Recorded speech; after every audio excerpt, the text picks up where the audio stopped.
বুঝছো? Hello, sir মাত্র 1000 টাকা দিলে বলতেছে 1000 টাকা, তোমার কি 1000 টাকা দিব না? 1000 টাকা বেশি। আর শোনো, যখনই বলুন তখনই আইসো, সমস্যা নেই।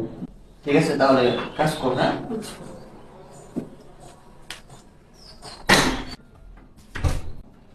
আসো আসো আসো।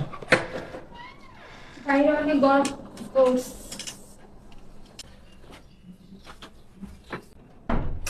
কি ব্যাপার? যাওয়ার সময় দেখলাম এক জামা পরা আছো, আসার সময় দেখলাম আরেক জামা, চুল ভিজা, এই অবস্থা কেন?